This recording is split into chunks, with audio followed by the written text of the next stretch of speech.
Hello everyone. आज की class में हम देखते हैं सबसे पहले language skills. Language educators have long used the concepts of four basic language skills: speaking, reading, writing. The four basic skills are related to each other. uh, um, the, Four basic language skills are listening, speaking, reading, and writing. Listening, speaking, reading, and writing. The four basic skills are related to each other by two parameters. First, the mode of communication, oral or written. Second, the direction of communication, that is, receiving or producing the message. Listening comprehension is the respective skill in the oral mode. When we speak of listening, what we really mean is listening and understanding what we hear. Listening situations. There are two kinds of listening situations in which we find ourselves. First, interactive, and second, non-interactive. Interactive listening situations include face-to-face conversation and telephone calls in which we are alternatively listening and speaking, and in which we have a chance to ask for clarification, repetition, or slower speech from our conversation partner. Some non interactive listening situations are listening to the radio, TV, films, lectures, or sermons. In such situations, we usually don't have don't have the opportunity to ask for clarification, slower speech, or repetition. Micro skills. Richard proposes that the following are the micro skills involved in understanding what someone says to us. The listener has to first retain chunks of language in short term memory, discriminate among the distinctive sound in the new language, recognize stress and rhythm patterns, tone patterns, intonation counters, recognize reduced forms of words, distinguish word boundaries, recognize typical word order patterns, recognize vocabulary, detect keywords such as those identifying topics and ideas, guess meaning from context. Recognize grammatical word classes, recognize basic syntactic patterns, recognize cohesive devices, detect sentence constituents such as subject, verb, object, preposition, and the like. Speaking is the productive skill in the oral mode. It, like the other skills, is more complicated than it seems at first and involves more than just pronunciation words. Speaking situations. There are three kinds of speaking situations in which we find ourselves: interacting, partially interactive, and non-interactive. Interactive speaking situations include face-to-face conversation and telephone calls in which we are alternatively listening and speaking, and in which we have a chance to ask for clarification, repetition, or slower speech from our conversation partner. Some speaking situations are partially interactive, such as when giving a speech to a live audience, where the convention is that the audience does not interrupt the speech. The speaker nevertheless can see the audience and judge from the expression on their faces and body language whether or not he or she is being understood. Some few speaking situations may be totally non-interactive, such as when recording a speech for a radio broadcast.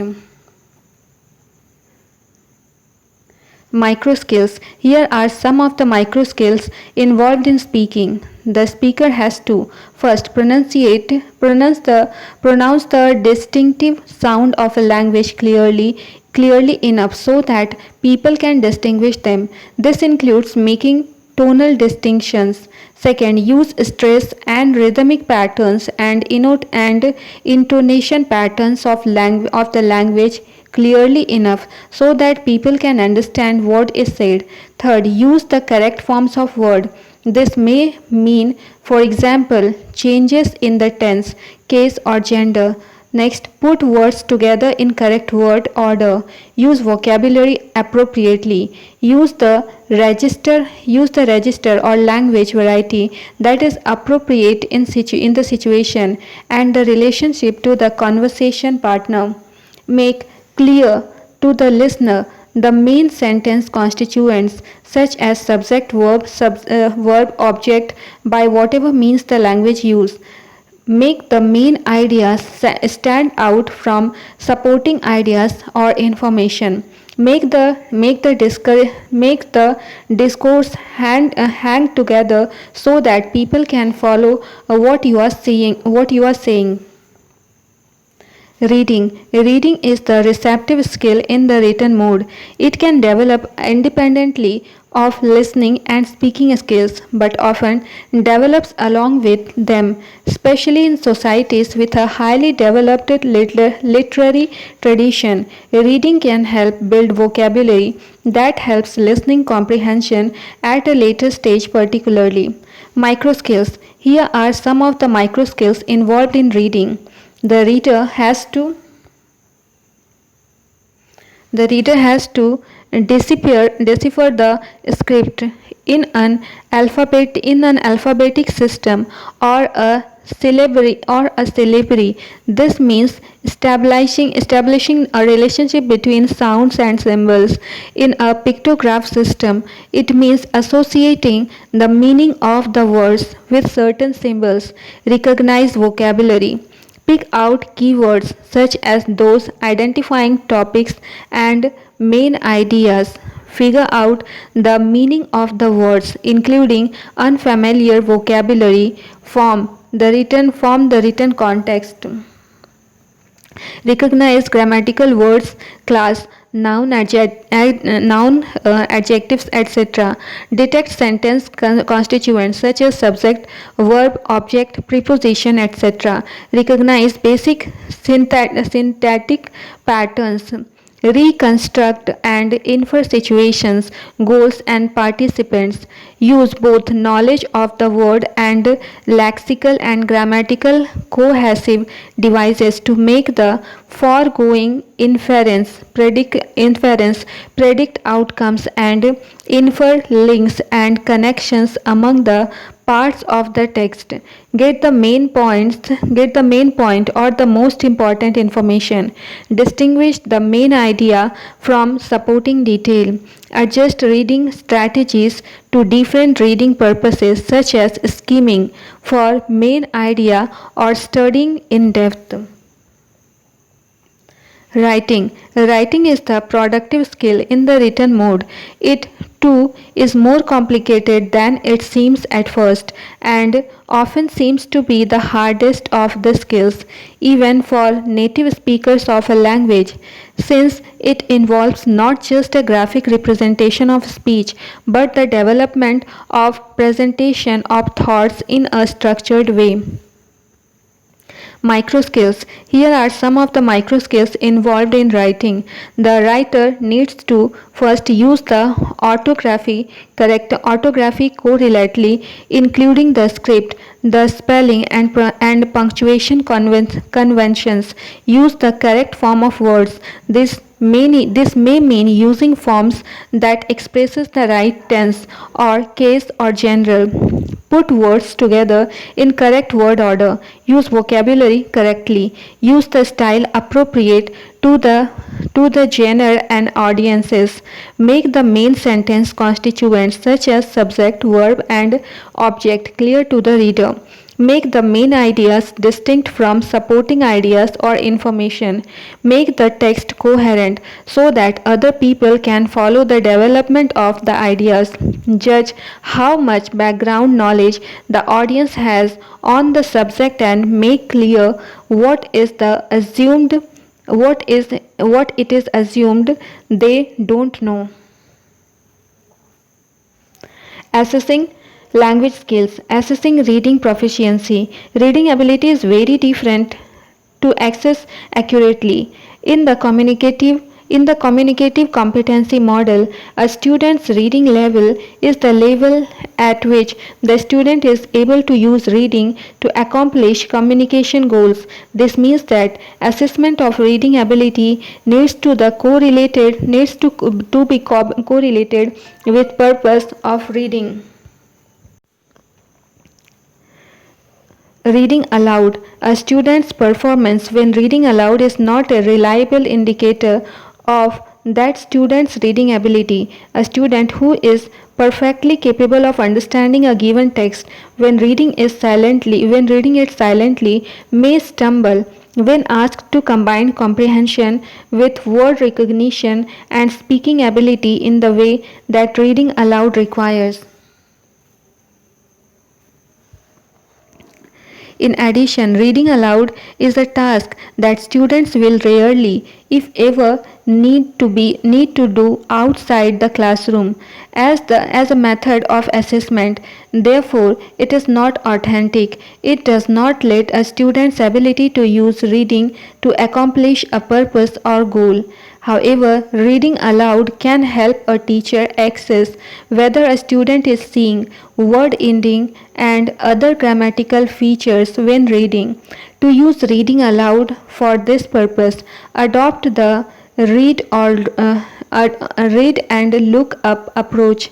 Ask the student to read a sentence silently one or more times until comfortable with the content. Then look up and tell you what it says. This procedure allows the student to process the text and lets you see the results of that processing and know what elements, if any, the student is missing. Comprehension questions. Instructors often use comprehension questions to test whether students have understood what they have read. In order to test comprehension appropriately, these questions need to be coordinated with the purpose of reading. If the purpose is to find specific information, comprehension questions should focus on that information. If the purpose is to understand an opinion and the arguments that support it, comprehension questions should ask about those points. In everyday reading situations, readers have a purpose for reading before they start. That is, they know what comprehension questions they are going to need to answer before they begin reading. To make reading assessment in the language classroom more like reading outside the classroom, therefore allow students to review the comprehension questions before they begin to read the test passage. Finally, when the purpose of reading is enjoyment, comprehension questions are beside the point. As a more authentic form of assessment, have students talk or write about why they found the text enjoyable and interesting. Authentic assessment. In order to provide authentic assessment of students' reading proficiency, a post listening activity must reflect the real life use to which students might put information they have gained through reading. It must have a purpose other than assessment. It must require students to demonstrate their level of reading comprehension by completing some task. To develop authentic assessment activities, consider the type of response that reading a particular selection would elicit in a non-classroom situation. For example, after reading a weather report, one might decide what to wear the next day. After reading a set of instructions, one might repeat them to someone else. After reading a short story, one might discuss the storyline with friends. Use this response type as a base for selecting appropriate post-reading tasks. You can then develop a checklist or rubric that will allow you to evaluate each student's comprehension of specific parts of the text. C. Assessing learning for more on checklist and rubrics. Assessing listening proficiency. You can use post listening activities to check comprehension, evaluate listening skills and use of listening strategies, and extend the knowledge gained to other context. A post listening activity may related to a pre listening activity, such as predicting, may expand on the topic or the language of the listening text, or may infer what has been learned to reading, speaking, or writing activities. In order to provide authentic assessment of students' listening proficiency, a post listening activity must reflect the real life use to which students might put information they have gained through listening. It must have a purpose other than assessment. It must require students to demonstrate their label listening comprehension by completing some task. To develop authentic assessment activities, consider the type of response that listening to a particular selection would elicit in a non-classroom situation. For example, after listening to a weather report, one might decide what to wear the next day. After listening to a set of instructions, one might repeat them to someone else. After watching and listening to a play or video, one might discuss the storyline with friends. Use this response type as a base for selecting appropriate post-listening tasks. You can then develop a checklist or rubric that will allow you to evaluate each student's comprehension of a specific part of the oral text. For example, for listening practice, you have students listen to a weather report. This purpose for listening is to be able to advise a friend what to wear the next day. As a post-listening activity, you ask students to select appropriate items of clothing from a collection you have assembled, or write a note telling the friend what to wear, or provide oral advice to other students who has not heard the weather report. To evaluate listening comprehension, you see a checklist containing specific features of the forecast, marking those that are reflected in the student's clothing recommendations. Teaching learning material. Teaching aids. Teachers teaches and students learn from teachers. In process of teaching learning process, teacher uses something to make his teaching learning process effective. The material and aids which are used by teacher to make his teaching very effective is called teaching aids and instructional material. The language teaching is not a static process, but it is a dynamic process. You know the general objectives and specific objectives of teaching English.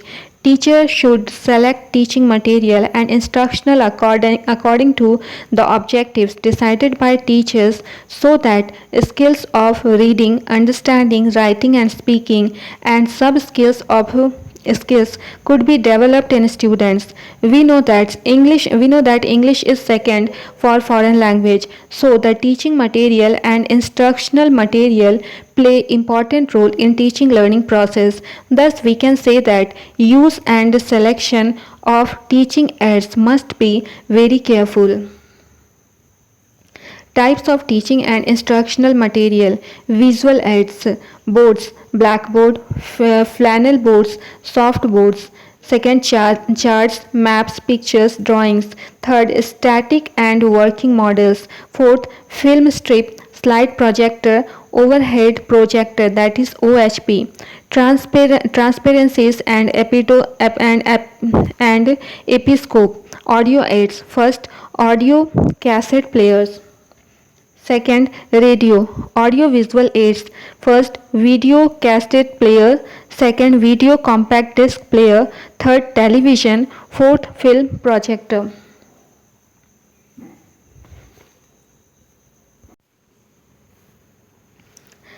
Language laboratory, computer assisted learning, visual aids, boards, blackboard, funnel board, soft boards.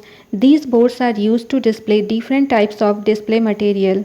There are kinds of display boards used to do display charts, maps, tables, etc. Charts, maps, pictures and drawings. These teaching aids play main role in teaching learning processes. They in, they inter they interest in students.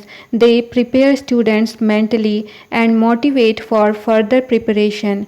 Teachers can prepare these aids himself of ready-made, but he should himself be creative person so that student could follow him. Charts may be written or drawn on thick colored papers and can be hanged or displayed by using any of the boards. Pictures can also be displayed by using any of the boards. Maps can be either hanged or displayed by using any of the display boards. The teacher can draw pictures or any sketch items also be displayed with the help of display board. Static and working model. Models play important role in teaching learning process. Teachers can use model to make his teaching very effective. For example, teacher want to teach the topic elephant. He can use both the static and working model. Working model of elephant creates primary interest in student. Static model can be used in working model is not if working model is not available. If models are not available, he can use charts, pictures and drawings. Film strip, slide projector, overhead projector. Transparencies and episcopes. The teacher can use film strips and slide projector to make his teaching too effective. These aids make students to draw their attention very carefully toward teaching. Slides are available in the market and teacher can use them according to need of context. Content. Overhead projector OHP. OHP is the hardware used to project the transparencies. The transparency is plastic sheet which teacher can develop his own material to be presented. Use of overhead projector by teacher is good practical that help him to make his teaching very interested and effective. Epidoscope is also known as epidoscope. Episcope is also known as epidoscope, and the material on opaque sheet is projected with the help of this hardware. The teacher can project any material developed on simple plain paper sheet. A small size of picture can be projected through this instructional material. Audio aids, audio cassette player. We all are introduced of tape recorder or audio cassette player. We use it in our houses and shop to listen song. It is also used in teaching learning processes by teacher. It makes teaching very scientific and effective. In this process, the subject matter is recorded as audio cassette and played on this machine. The students repeat that subject matter and learn. The learners have an access to native language and they better drill the pattern in its required form. The teaching activities become more and more effective and alive.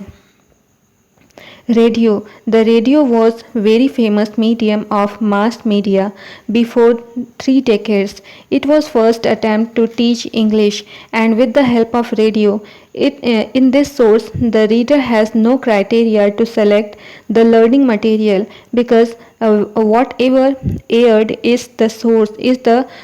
Radio must appeal to every type and level of test, but there is room on the air for instrumental and vocal music, both classical and popular, addresses, forums, debates, sports events, mysteries, religious broadcast, quiz programs, variety programs. It should be possible for the listener to make a free selection from among many of these kinds of programs, both during the day and in the evening. The first of the objective of the study of radio in secondary schools arises from the nature of the control of the industry. In a democracy, the best defense against monopoly in the field of communication is an enlightened public, and the school have a major responsibility for providing enlightenment. The second important objective of the school in the area of radio study is the evaluation of the listener's test. The third and perhaps the most important objective for the radio study in secondary schools is the development of the ability to evaluate news reports and communication as the air. The method of improving young people's test in radio is not the method of coercion. Audiovisual ads.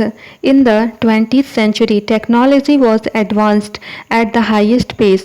In the beginning of the year, there were limited resources available, but in the end of the options are many.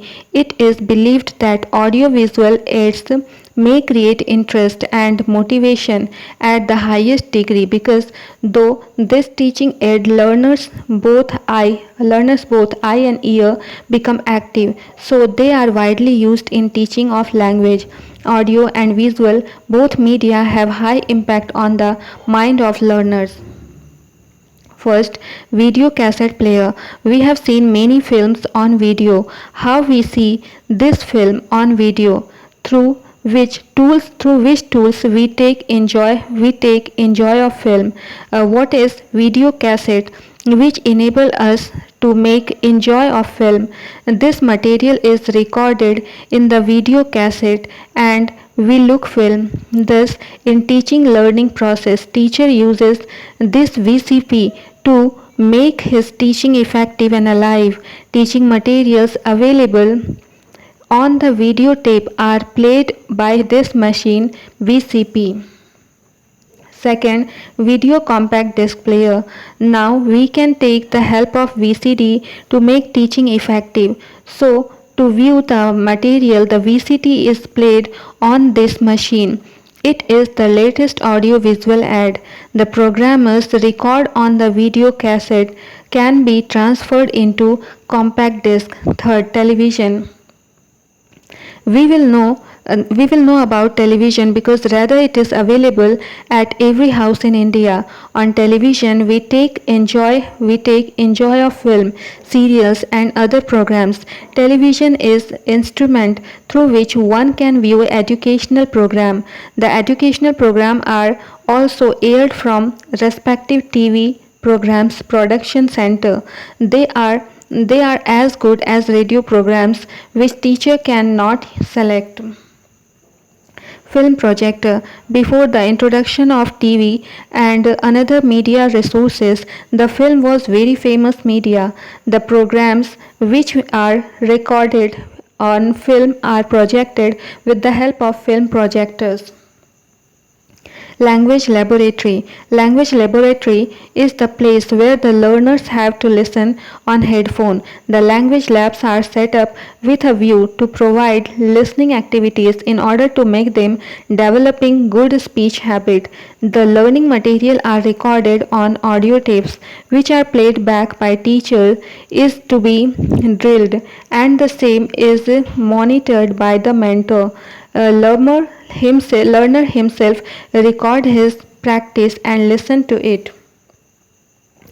Computer assisted language learning. Computer assisted language learning means is to present teaching material through computer, to use of computer in teaching learning process, in innovation, in educational circle. The computer technology has brought multimedia package means the program is developed with all kinds of media available for presentation. In this presentation, text, graphics, audio, and video are available. The computer is multimedia system. It is VCD, DVD, VCR, slide projector, and film projector. Characteristics of various types of instructional material. Supplement oral teaching. We know that most of classroom teaching is verbal, which cannot make teaching learning effective. The verbal statement made by teacher do not help to clarify the viewpoint. Such a stage, audio visual aids help to clarify the view of teacher. Audiovisual aids as motivator. Audiovisual aids work as motivators in teaching learning processes. Without use of these aids, the teaching become alive. The teaching become aliveless. While teachers use teaching aids to clear his content, then students take more interest in that teaching. They mentally prepare for further teaching. They are motivated to work more and effectively. Motivation is other word in the motivation in other words is the preparatory phase of all acts of learning. Audio visual aids are helpful in establishing motivation. Prevent indiscipline and monotony. Teachers use teaching aids to make his teaching effective and alive. Use of aids prevent monotony and indiscipline of student because it creates interest in student to know something. Thus, it is helpful to make teaching very interesting. Make learning permanent. Audiovisual aids involve more than one sensory organs of the learner, which improve retentiveness and make learning permanent. In audiovisual aids, seeing and hearing go together, which play extraordinary role in learning. The aids appeals to those senses that can respond adequately. Save time and energy. When teacher clear his content verbally or without any teaching aid, it takes more time for students to understand that content. But when it is cleared by using audio visual aids, it takes less time and makes student to understand what is very easily. It saves more time off and energy of teacher and students. Provide direct experience. There are aids that provide direct learning experience to students. Under this strategy, educational tours, visit to zoo and museum, taking the student into the community resources, etc., are some of the sources that provide first-hand knowledge and serve as important aids for learning. Requisite and evaluating of a good textbook. Textbook is the area in which the language material is prescribed for teaching and learning English. The textbook boards of respective state develop the material required criteria of the selection of a good textbook. Keeping in view the significance of textbook, one should keep in his mind while selecting a textbook those below mentioned points. First, according to the age, interest and individual differences should be kept in mind of selector. He should select on the base of his criteria. Selector should keep himself away from the influence of outward agencies and use his own directional only. Second, the subject matter should be well graded in textbook and lit should be directly related to the interest and life of the interest. Third, textbook should cover the objectives of the English teaching. Fourth, exercise work and practical work should be given to the students at the end of the chapter. Fifth, the teacher should select those books which help to produce moral qualities in students. Sixth, there should be no any printing mistakes and it should be attractive and illustrative. Seventh, language should be according the age and interest of the students in the textbook. Eight, the book should be not very costly so that every student could purchase that could develop his qualities. Ninth, the paper which is used in textbook should be white and durable.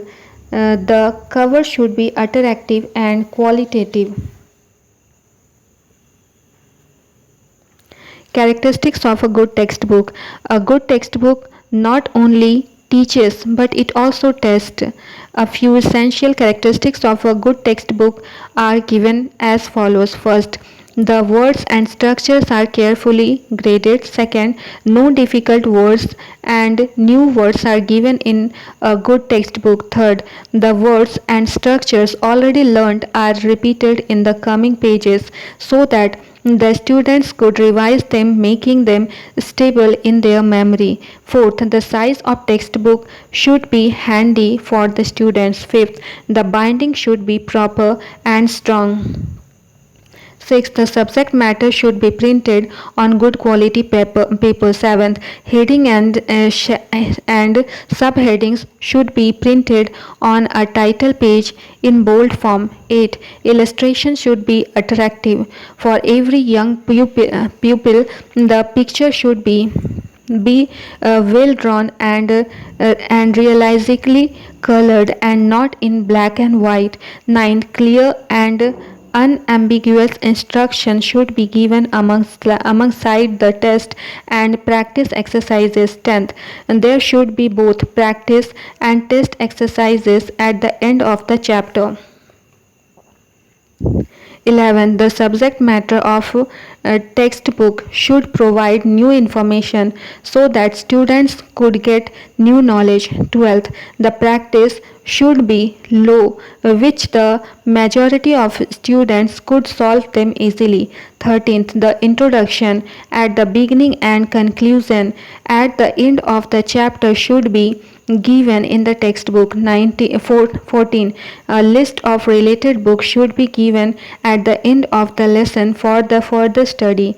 15th, a textbook should cover whole syllabus. 16th, textbook must contain the lesson of national integration, world peace, love and cooperation among people without the distinction of caste, sex and race. Criteria of a good textbook. First, the book should be according to the individual difference of students. Second, the book should be according to the objectives of teaching English. Third, the subject matter should be well graded. Fourth, exercise work and practical work should be given at the end of the chapter. Fifth, it should develop moral qualities in students. Sixth, there should be no printing mistakes. Seventh, it must not be very costly. 8. The paper should be qualitative. 9th, the cover should be attractive and qualitative. तो आज की class हम यहीं तक रखते हैं, मिलते हैं अगली क्लास में। वीडियो देखने के लिए धन्यवाद।